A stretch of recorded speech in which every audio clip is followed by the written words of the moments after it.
The Gateway brings you the day's news each weekday from around the St. Louis region and the state capitals in Jefferson City. Our schools are accredited. We don't need this bill. And Springfield. How many more years must pass before lawmakers see time is of the essence? I'm Abby Larico. Join me each weekday for The Gateway on the STLPR app or wherever you get podcasts. 2021 featured a number of major moments that served as key transition points for new eras in Missouri and Illinois politics. And statewide, a longtime political figure chose to step aside, while a public policy battle that lasted more than a decade and a half came to a conclusion in dramatic fashion. On this episode of Politically Speaking, St. Louis Public Radio's political team counts down the top 5 stories that affected Missouri and Illinois politics in 2021. Let's hit the music. This is the Politically Speaking podcast, the definitive show about Missouri politics. We have to talk about things that matter to people. I've tried to bring that same aggressive iconoclast style with me to the United States Senate. I think my district is a model for the state. We put Missourians first. You just kind of have to find the common ground with people. I believe that this district deserves someone who represents their values. After I came back to St. Louis, I started thinking that I could have a bigger role on the change that I wanted to make.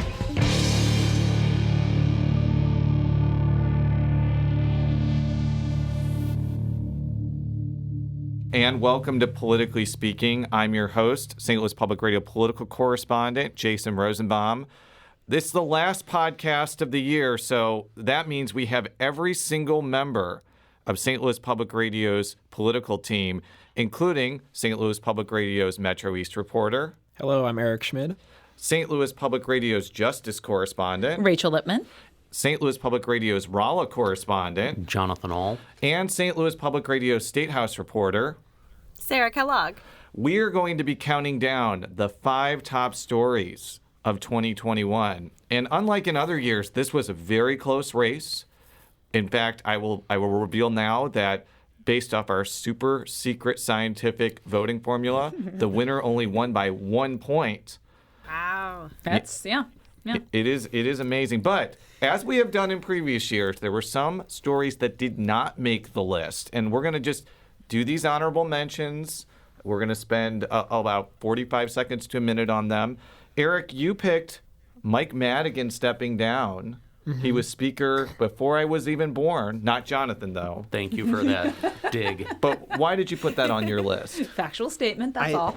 I put that on my list because he had a iron vice grip on everything having to do with legislative politics in Illinois. If you wanted a bill passed, you had to have Madigan support. If Madigan said, no, I don't like this, your bill was dead in the water. He was the one person that all bills flowed through in Illinois, and it looked like he was going to escape this ComEd scandal and not have to really face a lot of any kind of consequences for it.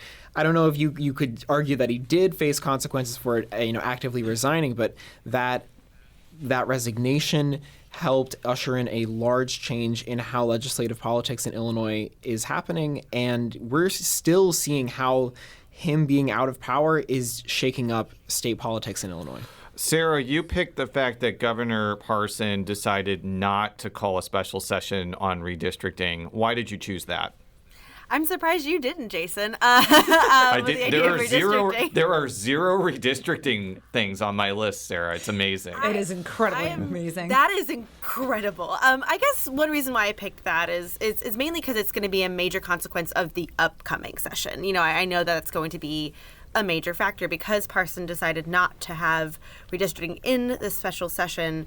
It's now going to be in the general, which is just going to add to an already extremely extensive to-do list for the legislature, and it could give leverage to Democrats. I mean, we've talked about this on Politically Speaking's past, but I do think that that's something that maybe as far as a story this year, maybe it wasn't as big, but I think it's going to be incredibly consequential for 2022. Speaking of redistricting, Jonathan, you picked Illinois congressional redistricting, which featured Illinois Democrats completely brutalizing Illinois Republicans. Much different than other states where it's the other way around. Why do you think this should have made the list. I mean, this is, the latest piece of evidence that the way that we draw maps is just wrong. Mm-hmm. I mean, this is hardcore gerrymandering. Even if you like Democrats and you want them to be elected to office, the defense has been, over this process has been, we're going to use every legal recourse that we have to do what we think is right, which means, yeah, we know it's gerrymandering, but we don't care, especially because everybody else is doing it when they can. For the Metro East, I think now there will be some Democratic representation because a solid Democrat district snakes down from Springfield all the way into the Metro East, and the losing a district will mean losing a Republican. It's fascinating and horrifying at the same time. Rachel, you picked Nicole Galloway deciding not to run for re-election. Why did that make your list? Because I think it dooms the Democrats from having a statewide office for an incredibly long time. I mean, Galloway barely survived her last re-election against an incredibly weak candidate, but she was still a Democratic statewide office holder. They could have that to hang their hat on as the standard bearer for the party, whatever you want to call it. And now that she has said, I'm not going to run again, the Democrats don't have much of a bench. And I think they've just lost, are guaranteed now to lose a statewide office, meaning you can't build the bench anymore because you don't have a statewide candidate to make a run at higher office or anything like that. So I think it's for the party, you have no statewide presence now. This is an unusual thing because usually every time we do one of these things, every single one of my top 5 makes the list. And that did not happen this year because one of the things that was on my list was how the January 6th insurrection affected U.S. Senator Josh Hawley. And at the time, I thought this was going to be like the number one story of the year. But I think the reason why it didn't even make the top 5 is because there was some short-term criticism of Senator Hawley, but I don't think it's going to affect him long-term in Missouri. I can say this because I went to Lincoln Days in Kansas City. The reaction he got among Republicans was the most rapturous and positive out of anybody I saw there. So that signals to me that long-term, it really has had no impact on his political career. And might even have a beneficial impact on his political career, not necessarily a negative one.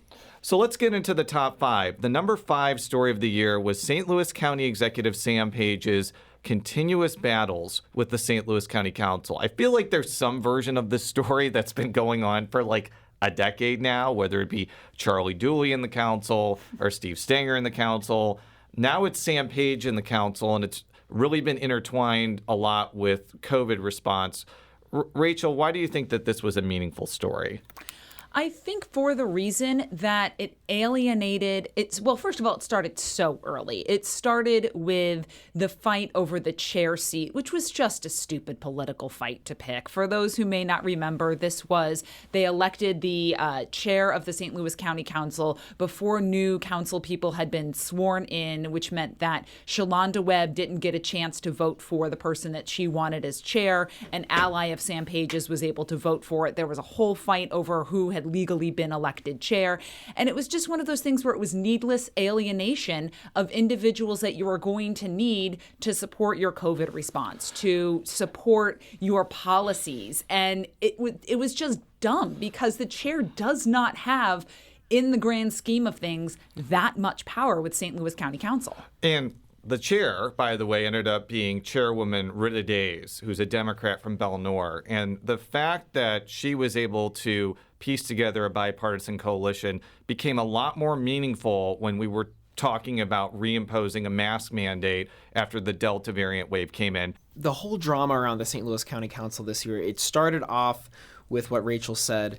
It bled into coronavirus, masking, and then I think that we saw another version of it with the whole issue around Faisal Khan and his testimony and all of the acrimony around it. It just seemed like it was not a good year for the council. So let's move into number 4 because it's on a similar topic, and it's this broad conversation statewide about COVID-19 vaccines and masking. That was the number 4 selection that we picked. And this is a big topic. It could start at the beginning of the year when we can talk about vaccine shortages and how people were going from the St. Louis metro area to rural areas to get their vaccines. And it also goes into the middle of the year with the Delta variant coming. And basically, this revelation that Governor Mike Parson described in an interview I had with him in the summer. But I will say this too, Jason. I think the reality of it is we have to face the fact that there is going to be a certain segment of the population that's not going to take this vaccine for whatever reason. Some, whether maybe it's Christian values, maybe it's some other reasons they have it. Maybe women decide for some other reason what they've heard or read, they don't think so. Again, I'm going to go back to what I said. When people like myself as governor, we have a leadership responsibility to encourage people what we think is the best thing to do for them, for the safety of them. The one thing that we should be is the safety and health of the people of our state. And now we're going into present day, where, as I mentioned before, the ability for localities to implement things like mask mandates and occupancy restrictions is severely restricted either by state law or by the Cole County court decision. Sarah, I'm going to throw it to you. What was your reasoning why you put this on the list? Because I think it was something that everybody picked. Yeah, it definitely made my list, and I was going to be like, please call on me. I have so many thoughts. I guess this is such a sprawling issue. I guess I'm going to start with Parsons' comments that he said about, like, there's a fraction of the Missouri population that's not going to get vaccinated. We were able to have the new health director, Don Cariff, on the show. And he brought that up, too, is that there's just kind of a population that's not going to get vaccinated. But he also didn't say that people who are hesitant now, maybe that doesn't mean that they're never going to get the vaccine. He truly believes that there's a portion of the population that is vaccine hesitant. And outreach is needed to reach those people. Education is needed to reach those people. And it's not a done deal that they won't ever get the vaccine. He also really emphasized not demonizing or villainizing people who are truly hesitant, because that's not going to convince anybody. So that's kind of one thing I see maybe going into the new year. And then the other thing is mask mandates. Attorney General Eric Schmid, since August, since before, has pretty much sued anyone who's trying to implement one. And now there's a lot of confusion with this Cole County ruling of who can. So I think that it's just caused a lot of confusion, and it's caused a lot of unhappiness of who can do what. And not only has Attorney General Eric Schmid sued localities over mask mandates, he's also been part of federal litigation trying to undo federal vaccine mandates. Here's actually him talking about that topic right now. This debate's about how much power we want to cede to the government here. Is it where you can go? What you put on your face, what you put in your body, that's a lot of authority to give to the federal government. And I'm afraid the bad news is you never get that back. So it may be your issue today, but it may not be your issue tomorrow. And I think that's why these fights on these different fronts are very important, and why I'm proud Missouri is leading the charge. You know, what Eric Schmid was talking about, it has absolutely nothing to do with what he's talking about power ceding to the federal government. The government does, I can't go on post at Fort Leonard Wood. I'm not allowed to do that because the government won't let me. I'm not allowed to put heroin in my body because the government won't let me. I am not allowed to go around naked. I have to have clothes on because the government won't let me. So the idea that this whole mask thing has come down to the conservatives have found their piece of red meat to throw to their base, and that's the only thing that this is about. And we can talk about the bigger federal and statewide pictures. I would just like to remind everybody that in Rolla in April, there were 5 members of the city council, incumbents, who were up for re-election. All 5 of them voted for a mask mandate. All 5 of them lost to candidates who said they would never support a mask mandate. And I wonder if you're going to start seeing a flip of that in St. Louis, where there is an active kind of campaign against rid-a-days for who are opposition to masking policies and et cetera. So this is something that could, kind of like ripple down politically speaking, or, could ripple down politically into future elections. So even though Democrats have been very critical, people like Parson, for not implementing a statewide mask mandate, some people like Democratic Senate Minority Leader John Rizzo seem to acknowledge that there's just not a lot of widespread public enthusiasm. Here's Rizzo on a recent episode of Politically Speaking. I've had my booster. My wife's vaccinated. She's had her booster. My children are now fully vaccinated. Well, I guess they will be in a couple weeks from they were vaccinated late last week. And at a certain point, you kind of have to pull back and go, well, who are the people that we're protecting here? I mean, you have to ask yourself that there are people out there that are just adamantly refusing to try to go and protect themselves and their families, and the rest of the society is sacrificing for people that really maybe don't want to be protected. And so, you have to wonder, should we just go back to the way life is, unfortunately, the way life was, unfortunately, and people are going to have more pressure to get vaccinated,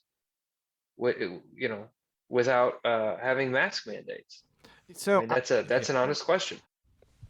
I'll throw it open to anybody. I mean, are things like mask mandates and occupancy restrictions just kind of ways for people that have been vaccinated and want to protect themselves to feel better, especially since the people that we're trying to protect, which is unvaccinated people, aren't going to follow it? Well, I think you have to keep in mind, Jason, you have 2 children who can't yet be vaccinated. So it's protecting those individuals who legally cannot get vaccinated yet. It's protecting individuals who the vaccine may not work well for them, or they medically cannot get vaccinated for whatever reason. They've had reactions to it. Certain nerve illnesses, you don't want to get vaccinated with the mRNA type. So, I mean, eventually, yes, probably you're only protecting those people, more protecting those people who haven't taken the steps yet to get protected against it. But there is still right now a large segment of the population who cannot get vaccinated, and there will always be a segment of the population who can't medically get vaccinated. Eventually, yes, I think it is just going to be you are protecting people who have selfishly made the decision and are refusing outright to get vaccinated, not just hesitant, not medically unable, just refusing for whatever political reason. Now, before we go to break, Eric, how did the COVID-19 debate play out in Illinois this year, if you could sum it up? Because last year we talked about how Pritzker put forth all of these statewide restrictions and mandates, but they were not being actively enforced everywhere because he left it up to localities to do the enforcement. Did that same problem occur in 2021? Or did Pritzker magically figure out a way to enforce these types of things in places where there's widespread opposition to it? I don't think he magically found a way to enforce those types of things. I think once the vaccines became available, a lot of the messaging shifted to just we need to increase vaccination rates. We need to get people to take this, and then a reluctance to put on any further restriction because there was this because the vaccine was available. I remember when the Delta surge was happening in August, September, that time around here, and a lot of what was happening was, we're not going to re-put back in restrictions. There was a huge resistance to doing that from Pritzker because the vaccines were available. If it has been any kind of struggle or issue, it hasn't been as obvious as some of the challenges in Missouri. It's not one of the things, there were a lot of other issues happening at the state that were taking precedent. We'll be right back after this quick break with our top 5 stories of 2021. If you have a smart speaker, you have access to the entire world of NPR and St. Louis Public Radio. All the latest news and all the captivating stories. Activate our voices with yours by telling your smart speaker to play St. Louis Public Radio.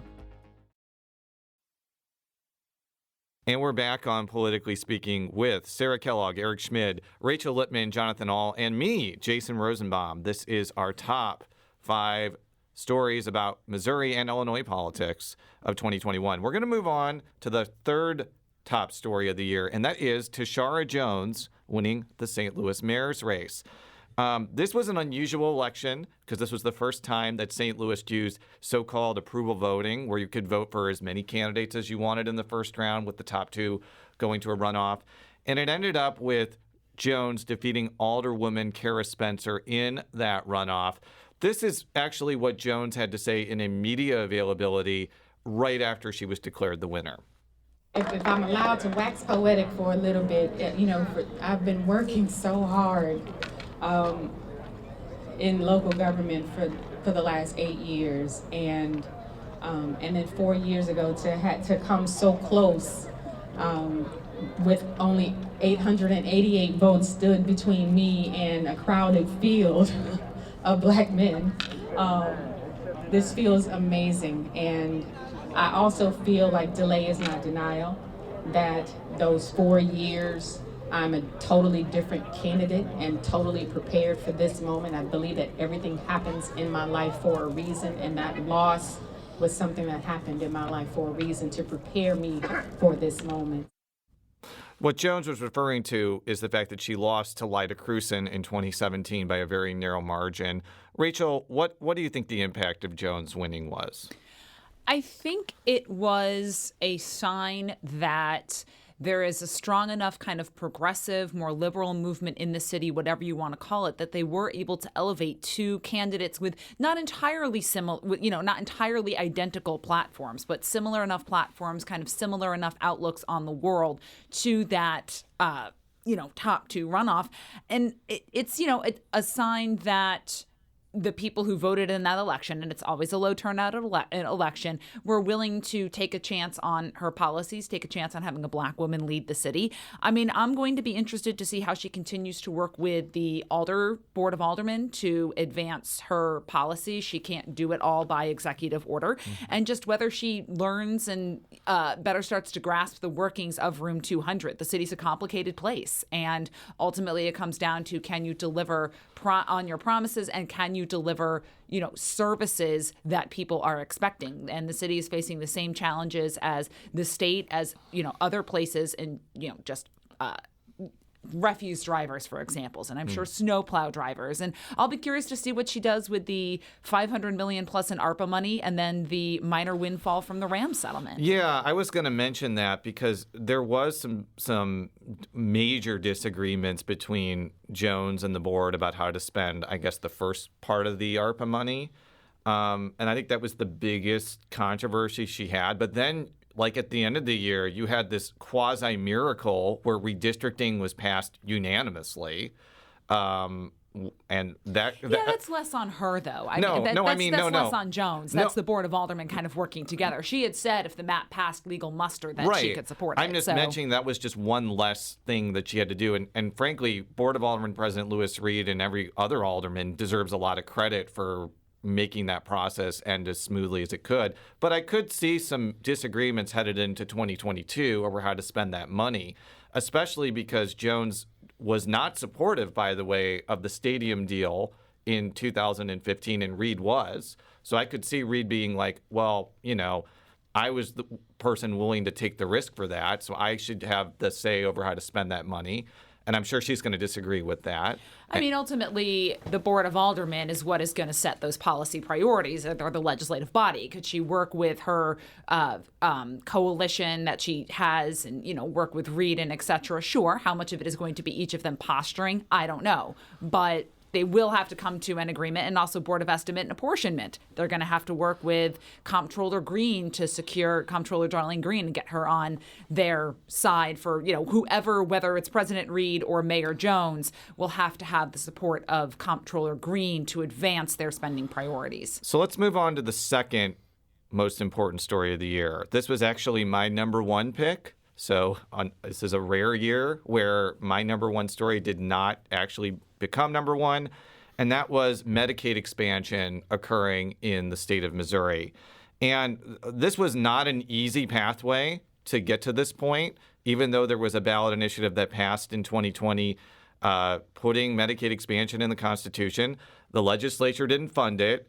Governor Parson pulled the federal papers required to do Medicaid expansion. And one of the reasons Medicaid expansion is happening today is because of people like Autumn Stoltz, who is one of the plaintiffs in the successful Missouri Supreme Court case that made Medicaid expansion a reality. This is what she had to say after the Supreme Court unanimously ruled that Medicaid expansion is the law of the land in Missouri.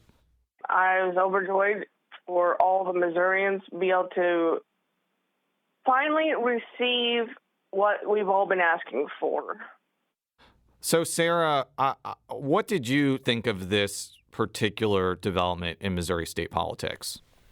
Well, I will say, I'm the newbie, and so this was developing when I was not employed at St. Louis Public Radio. But I think the main thing that I'm interested in is, it was passed by the people and then ultimately not held up by the people who were elected to serve. And ultimately, I think I'm looking forward, again, almost all of my answers are dealing with session, but I'm curious to see if it's yet again going to be another point of contention. I think that that's going to be a major talking point in the Senate. I think it's going to be a major holdup of, once again, funding this that has already been approved by both the people and then, therefore, a court case.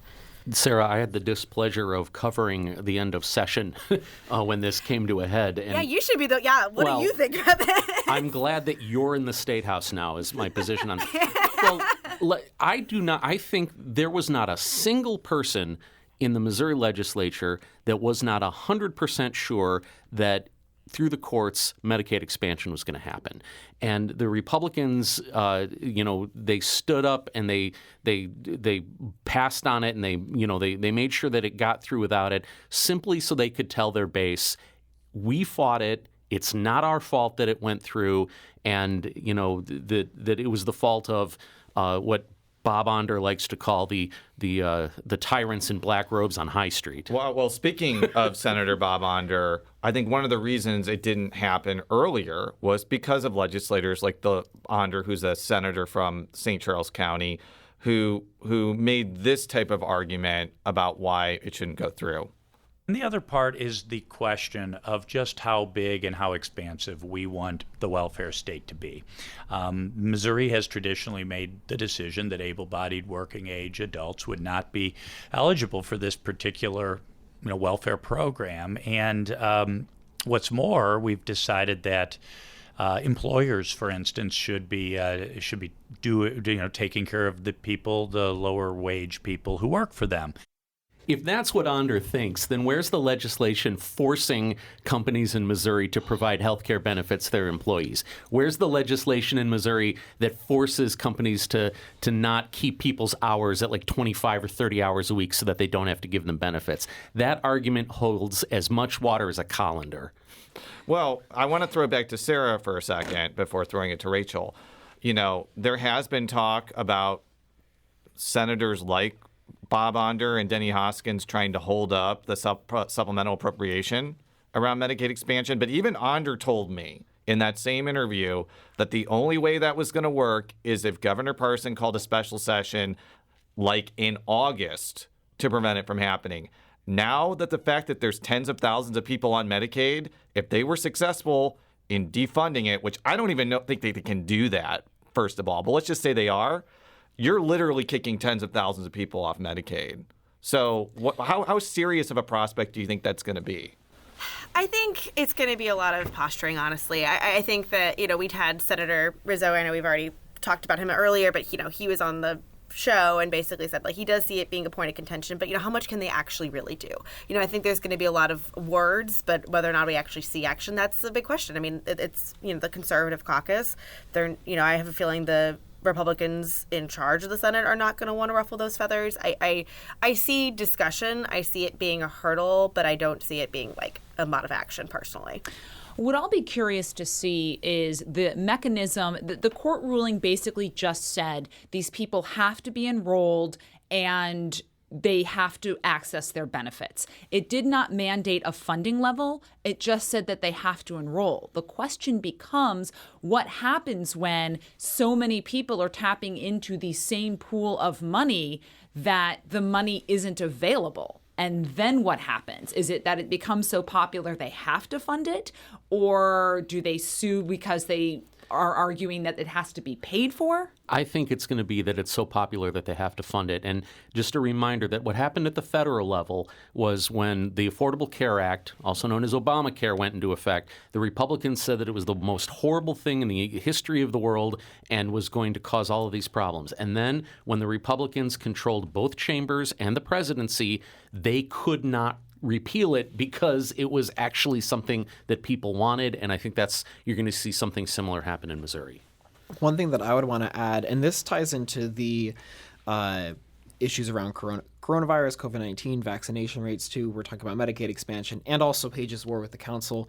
part of what I cover is the census and demographics, and a lot of my reporting has been focusing on people who are moving to the St. Louis region specifically. But in the course of those interviews, I mean, I speak with demographers, and one of the things that they talk about is Missouri and specifically the state legislature and the governor need to think about ways to present a more favorable image of Missouri. When you have fights over Medicaid expansion, we know whether or not it's going to be funded, even though the people passed it. You know, there's when the state legislature actively goes against the quote unquote will of the people in this case, that sends a bad message to people thinking about whether or not they're going to move to Missouri. And if Missouri is going to continue to be a robust place, they're going to need to try and attract not white people, because that's the groups of people in the United States that are actually growing. You're looking at Latinos, you're looking at Asian people. Those are the population groups that you have to tap into if our metro regions like St. Louis and Kansas City are going to continue to be robust 10, 20, 30, 40 years from now. So before we move on to the number one story, I do want to just wax poetic about why I chose this as number one. I've been a Missouri political reporter for over 15 years now. This was a milestone year for Jason Rosenbaum in Missouri political reporting. And every millisecond that I have been a political reporter, Medicaid expansion has been one of the number one issues in public policy in Missouri. And in the back of my mind, I was like, this is a really important issue that affects a lot of people, but Medicaid expansion will never happen in the state as long as Republicans control the legislature. And the fact that I was proven wrong, even amidst really almost seemingly insurmountable odds, and the fact that people like Autumn Stoltz and a lot of other people that I talked with now have access to this program that will fundamentally change their lives, to me, is going to affect individual people in Missouri for years to come, more than any other policy decision that I have ever covered in the state. But I was overruled because the number one story this year, chosen by our politics team, is U.S. Senator Roy Blunt announcing that he will not run for re-election. Now, I did think this was a really important story, so I want to make it clear that I had this on my list too. And I was able to talk with Senator Blunt shortly after he made this decision, via tweet, by the way. He made this... the announcement. I don't think he made the decision via tweet. He made the announcement via tweet. We don't know. He's deciding as he's tweeting. It could go one way or the other. Okay. Yeah, all right. Tweet out. So this is what he had to say about his decision-making.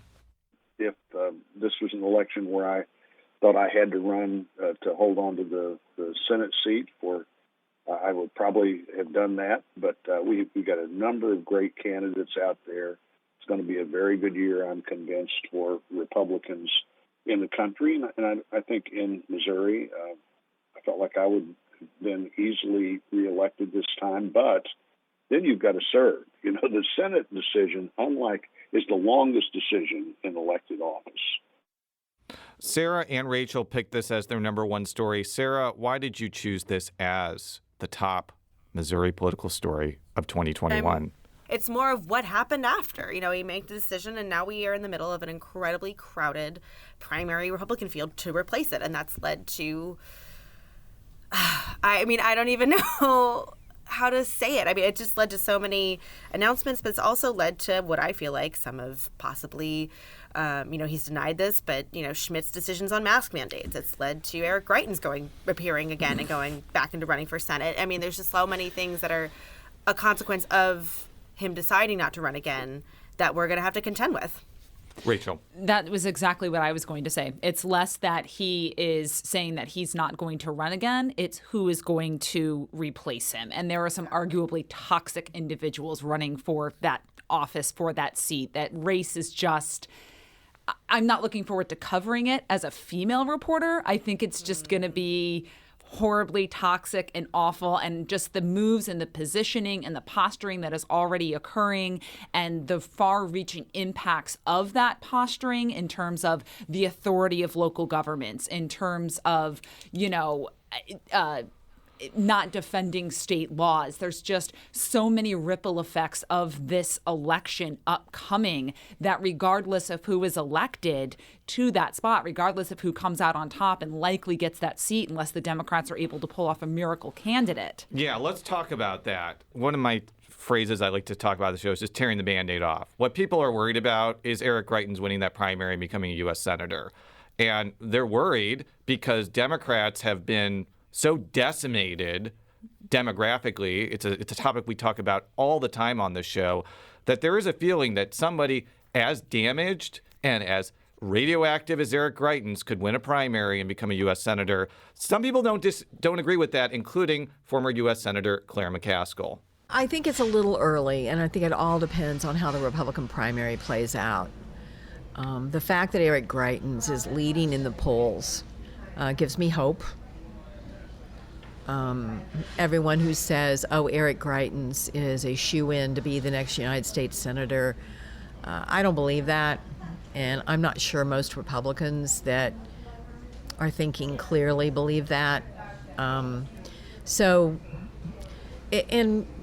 The more people that get in, the more his chances of winning go up. I want to know who this former senator is talking about when she says Republicans there. If she's talking about Republican leadership, yeah, she's probably right that they're sitting here going, he wouldn't make a good senator. If she's talking about Republicans throughout the, state of Missouri, I mean, who do the Democrats have to put up against him? That's the question. I'll tell you that well, first of all, for the Democrats to win Missouri, you're going to have to thread the tiniest of needles.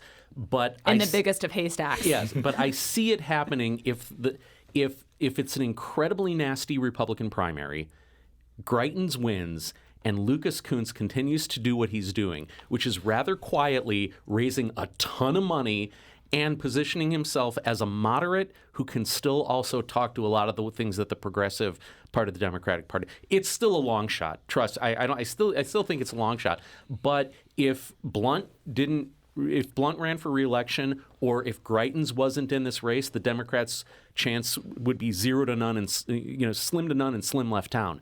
But with Greitens in there is a faint possibility. One other thing to consider is how many open Senate contests are across the country. We have Missouri, there's North Carolina, there's Pennsylvania. There are a couple other states that are going to be open primaries, and Missouri having been this traditional, very, very red stronghold, if, as you said, Jonathan, the Democrats can cobble something together to put up a fight, it might be something to spread resources around. That's just what I see. Jason is shaking his head because he knows more than me. Here's the thing. I've seen tweets about Republicans being fearful that they would lose this seat. I don't think that's why they're nervous about Greitens getting the nomination. I think they're worried that somebody like Greitens will have a national platform. And we are not even getting into the fact that Eric Greitens and Josh Hawley despise each other and have for a long time. And that even though Josh Hawley is not going to say this openly, he doesn't want Eric Greitens being in the Senate with him. Sarah, I heard you say yeah to that. What do you think about it? Well, I mean, the last time I covered the Missouri legislature was in 2018, which, as we know, was not at all a significant year. There were no gubernatorial scandals, and there wasn't an attorney general going after the governor, who's now a U.S. senator. I'm just kidding. That's exactly what happened. And Josh Hawley, as attorney general, went after Greitens. They do not like each other. I feel like there is not. They're not going to be buddy-buddy hanging out after the session's over, in the Senate. And so I think that, as you said, Jason, he won't say it. He's not going to campaign against him. But, definitely he's not going to be rooting for it.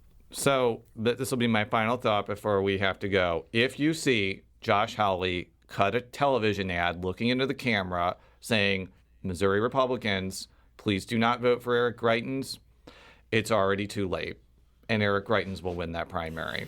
That's my prediction for 2022. I just want to throw in one thing that we haven't talked about is let's talk that you know the allure of the Senate is so strong that Billy Long and Vicky Hartzler both are giving up pretty long careers in the House. And incredibly safe seats. In incredibly safe seats to go after something where they're not even in the top 3 or 4 right now. It'll be something to watch. Thank you, everybody, and thank you to Aaron Dorr for engineering this. Politically Speaking is a product of St. Louis Public Radio, which is part of the University of Missouri St. Louis. You can follow me on Twitter at @JRosenbaum. You can follow Eric, not on Twitter, but on the internet at...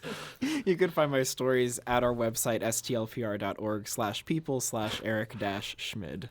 Rachel, how can people follow you on Not Twitter? to be confused with Schmidt. It doesn't cause any problems in our newsroom whatsoever at all. Eric, don't you love it? Actually, it's funny you should mention that. I've had a couple instances where I'm calling people on the phone and I'm like, yeah, I'm Eric Schmid. And they're like, the Attorney General? I'm like, no. There are no T's in my name. Is it None the at all. Kansas Attorney General also Derek Schmidt? Yes. Something like that. Something like that. Rachel, how can people follow you on Twitter? At our Lippmann, 2 P's, 2 N's. Jonathan? Because I'm not smart like Eric and I'm still on Twitter, you can follow me at Jonathan Ohl. Sarah? Sarah K. Kellogg, that's 2 L's, 2 G's, like the cereal. And thank you, everybody, for listening throughout 2021. We'll be back in 2022. Thank you.